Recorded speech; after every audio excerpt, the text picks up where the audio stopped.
Hello बच्चों, कैसे हो। चलो बेटा, आज हम पढ़ते हैं 11th क्लास का इम्पोर्टेंट टॉपिक संवेग। क्या पढ़ रहे हैं? संवेग, मोमेंटम। संवेग संवेग को हम P से प्रदर्शित किया करते हैं बेटा, और यह एक सदिश राशि है, इसलिए इसके सिर के ऊपर हमने क्या लगा दिया है? तीर का निशान लगा दिया है। संवेग होता क्या है बेटा? सबसे पहले हम इसकी डेफिनेशन देखेंगे कि संवेग क्या होता है। देखो, किसी वस्तु का द्रव्यमान और उस वस्तु के वेग के गुणनफल को उस वस्तु का संवेग कहा जाता है। यानी कि वस्तु का द्रव्यमान और उस वस्तु के वेग के गुणनफल को क्या कहते हैं? संवेग। यानी कि सूत्र हो गया P वेक्टर बराबर M into V, M into V। तो ये सूत्र हो गया संवेग का। चलो हम मात्रक देख लेते हैं। मात्रक की बात कर रहा हूं। मात्रक, इसकी जो यूनिट है वो है, इसकी जो यूनिट है वो भी कौन सी यूनिट? मूल है किलोग्राम मीटर प्रति सेकंड। कौन सा मात्रक है? मूल मात्रक। ये हो गया इसका मूल मात्रक, यानी कि फंडामेंटल यूनिट। संवेग की जो फंडामेंटल है यूनिट है वो क्या है? किलोग्राम मीटर पर सेकंड। तो इसकी एसआई यूनिट क्या हो जाएगी? इसकी एसआई यूनिट होती है न्यूटन सेकंड। क्या होती है? Newton second. जबकि इसकी फंडामेंटल यूनिट होती है किलोग्राम मीटर प्रति सेकंड। चलो बेटा, इसके बाद में हम इसका जो V में सूत्र है वो देख लेते हैं। V में सूत्र M1 L1 T माइनस 1, ये इसका V में सूत्र होता है। किसका? संवेग का, राइट। और संवेग एक कैसी राशि है? सदिश। और हमें पता है कि सदिश राशि के पास डायरेक्शन होती है, तो इसकी दिशा बेटा, हम किसी भी वस्तु पर जब बल लगाते हैं, जिस दिशा में हम बल लगाते हैं उसी दिशा में वस्तु का संवेग होता है। यानी कि बल की दिशा में संवेग की दिशा किधर होती है? जिधर बल लगता है। जैसे हमारे पास ये कोई वस्तु है, ठीक है, इस पर हमने इधर बल लगाया है वेक्टर, तो इसका जो संवेग होगा वो इधर ही होगा, P वेक्टर। यानी कि बल की दिशा में ही संवेग की दिशा होती है, राइट। चलो ठीक बात है। अब हम गतिज ऊर्जा और संवेग में संबंध स्थापित कर लेते हैं। हमारा नेक्स्ट टॉपिक है गतिज ऊर्जा तथा संवेग में संबंध। गतिज ऊर्जा तथा संवेग में संबंध। संवेग में संबंध, तो संवेग में और गतिज ऊर्जा में क्या रिलेशन होता है? तो वो रिलेशन हम यहां देखते हैं बेटा। कोई भी पार्टिकल है, कोई भी वस्तु है, उसकी जो काइनेटिक एनर्जी होती है, गतिज ऊर्जा, वो क्या होती है? E kinetic energy equal half mv² होती है। सब जानते हैं हाफ mv² होती है ना। चलो बेटा, हम क्या करते हैं? ये m से ऊपर नीचे गुणा कर लेते हैं, राइट। चलो कर लो एक बार। E kinetic energy equal half mv² तो है ही, और m से गुणा किया और नीचे भी गुणा कर लिया, हो गया। तो ये तो ऊपर वाला क्या हो गया? हाफ m²v² और नीचे m है, right. E kinetic energy equal, E kinetic energy equal we know that, हम सब जानते हैं। क्या जानते हो आप कि एम वी बराबर क्या होता है? पी। एम वी बराबर क्या होता है? पी। तो एम स्क्वायर वी स्क्वायर बराबर क्या हो गया? P square, right. तो ये लो बेटा, पी स्क्वायर बटे में एम, तो पी स्क्वायर इक्वल क्या हो जाएगा? 2m ई काइनेटिक एनर्जी। तो P इक्वल क्या हो गया? अंडर रूट 2m ई के। ये आ गया गतिज ऊर्जा और संवेग में संबंध, राइट। ये जो काइनेटिक एनर्जी है और ये जो वस्तु गति कर रही है उसका द्रव्यमान है, और P क्या है? संवेग। समझ गए? हाँ, तो कुछ रिलेशन बना लेते हैं बेटा। यदि समान द्रव्यमान की दो वस्तु हमारे पास है, समान द्रव्यमान क्या हुआ? जैसे 5-5 किलोग्राम की दो वस्तु, एक वस्तु ये है, एक ये भी 5 किलोग्राम है, इसका भी 5 किलोग्राम है, परंतु इनकी काइनेटिक एनर्जी अलग अलग है। तो क्या हो जाएगा? संवेग और काइनेटिक एनर्जी में रिलेशन क्या हो जाएगा? P directly proportional under root E के। तो क्या हो जाएगा बेटा? P1 अपॉन P2 बराबर अंडर रूट ई के 1 अपॉन ई के 2। ये कब आएगा? जब द्रव्यमान समान होगा। क्या होगा बेटा? द्रव्यमान समान होगा, राइट। ठीक है।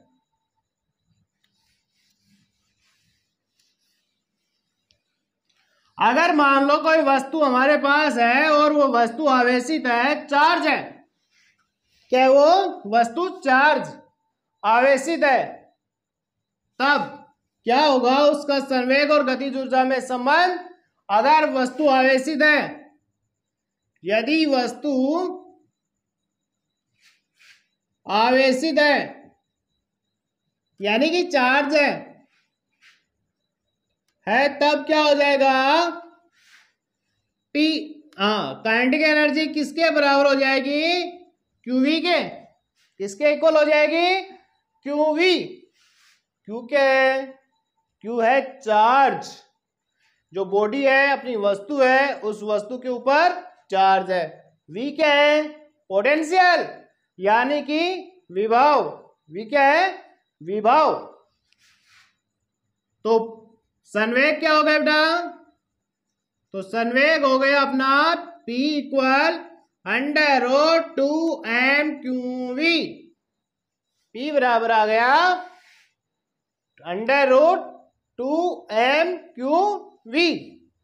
यदि मान लो हमें दिया जाए कि द्रव्यमान तो समान है, द्रव्यमान तो समान है, समान द्रव्यमान की दो वस्तुएं हमारे पास, मैंने बोला था कि इसका भी 5 किलोग्राम है, इसका भी 5 किलोग्राम है, और इन पर जो चार्ज है, एक के ऊपर +2 माइक्रोकूलम है और एक के ऊपर +4 माइक्रोकूलम है, और इसको विभव दिया है, जिसके कारण इस पर जो विभव है, मान लो 3 वोल्ट उत्पन्न हो गया और इस पर विभव 6 वोल्ट उत्पन्न हो गया, तब इनके संवेगों का अनुपात क्या हो जाएगा? तो क्या करेंगे? P directly proportional under root QV, under root QV। Relation बन जाएगा P1 बटे में P2 बराबर अंडर रूट Q1 बटे में Q2 इंटू V1 बटे में V2। बोलो भाई, जो वैल्यू हमें दी है क्वेश्चन में, वो समस्त वैल्यू यहां पुट करेंगे, अपना आंसर आ जाएगा।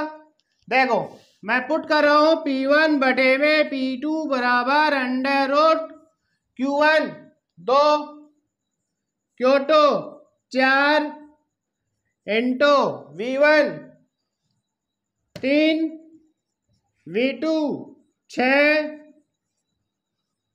ये लो बेटा, 2 दूनी 4, तो P1 बटे में P2 बराबर आ गया अंडर रूट 1/4 और इसका मतलब 1/2, तो P1 अनुपात P2 हो गया हमारे पास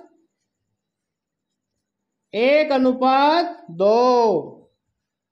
आ गया ना आंसर, 1/2। अगर मान लो और भी है बेटा, ये V सेम दे दे, ये सेम दे दे, और कोई अलग अलग तत्व दे दे जिनके द्रव्यमान भी अलग अलग है और आवेश भी, जिन पर चार्ज भी अलग अलग है। जैसे एक तो दे दिया प्रोटॉन और एक दे दिया अल्फा पार्टिकल, और उनके संवेगों का अनुपात पूछेगा तो क्या करेंगे? V सेम है, विभव समान है, तो क्या करेंगे? देखो ये इस तरह बना लेंगे, P बराबर √M1/M2 इंटू Q1/Q2 बन जाएगा। हमारे पास दो पार्टिकल है, एक है प्रोटॉन, एक तो है प्रोटॉन, और एक है अल्फा पार्टिकल, यानी कि अल्फा पार्टिकल। अल्फा पार्टिकल क्या होता है? ये हीलियम होता है। हीलियम नाभिक को अल्फा पार्टिकल बोला जाता है। चलो देखते हैं। M द्रव्यमान प्रोटॉन, P बराबर संवेगा का जो अनुपात है P1/P2, तो ये क्या हो जाएगा? P proton upon P alpha equal √M proton upon M alpha into Q proton. यहां पर मैंने S से रिप्रेजेंट किया प्रोटॉन को, और Q अल्फा।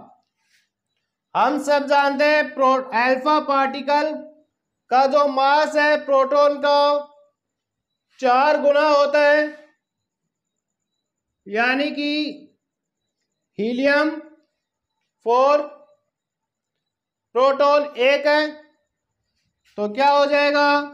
√MH/4mH 4 गुना है, इंटू चार्ज की बात कर रहा हूं, प्रोटॉन पर चार्ज कितना है? 1, और इस पर प्रोटॉन पर चार्ज कितना है? 1, और हीलियम पर 2। तो अल्फा पार्टिकल पर जो चार्ज है प्रोटॉन के चार्ज का 2 गुना होता है। चलो यहां पर वैल्यू पुट करते हैं, QH अपॉन 2 QH, MH से MH कट गया, QH से QH कट गया, 1/8, तो क्या हो गया? √1/8, और √8 का मान 2 इंटू √2 कितना हो गया? 2 इंटू √2, यह आ गया बेटा 1/2 इंटू √2, यानी कि P proton is to P alpha equal 1:2 into √2। ये अपना आंसर आ गया, राइट। तो वेरी इंपॉर्टेंट टॉपिक, अक्सर एग्जाम में इससे संबंधित क्वेश्चन पूछे जाते हैं। ठीक है बेटा, चलो ठीक है।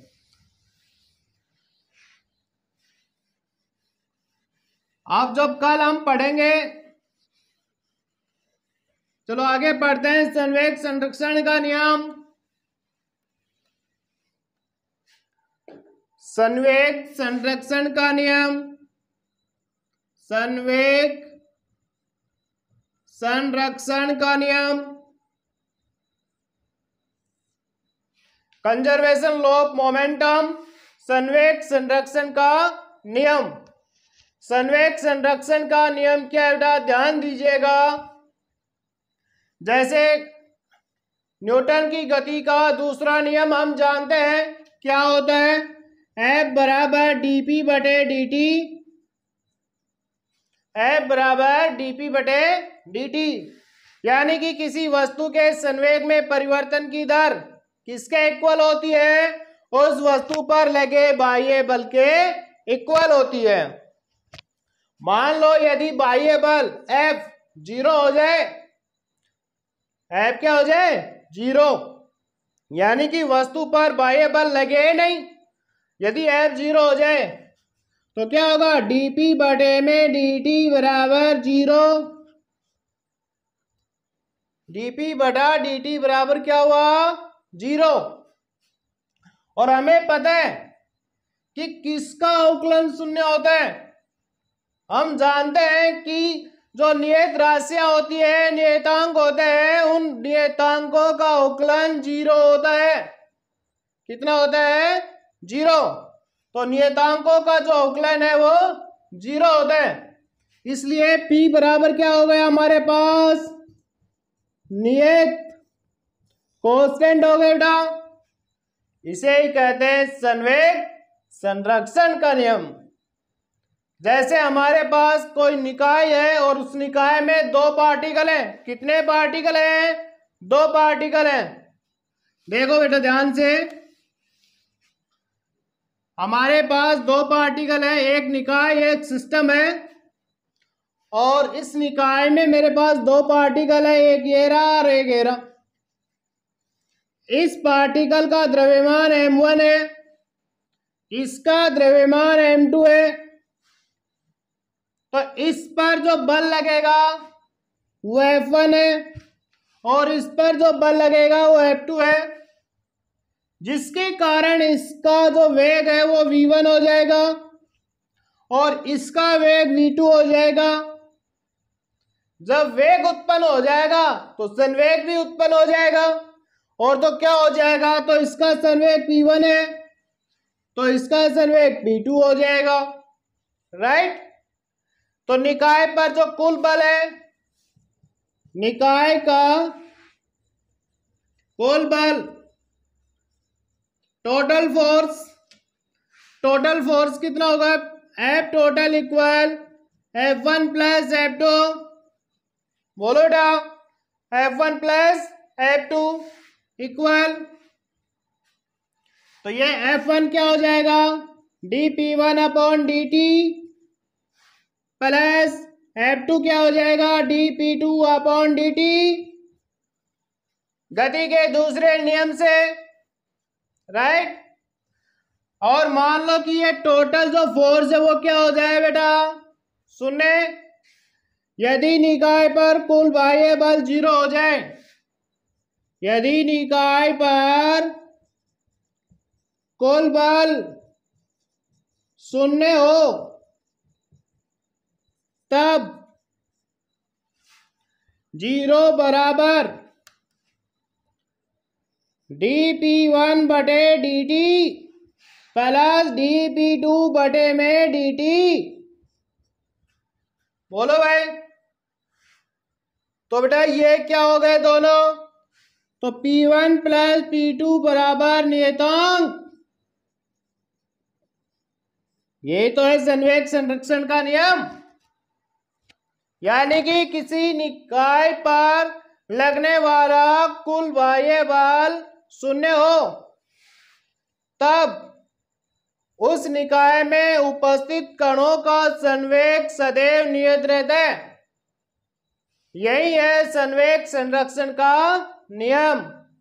किसी निकाय पर उपस्थित कुल बाह्य बल यदि 0 हो, 0 हो, तब निकाय में उपस्थित कणों का जो संवेग है वो सदैव नियत रहता है।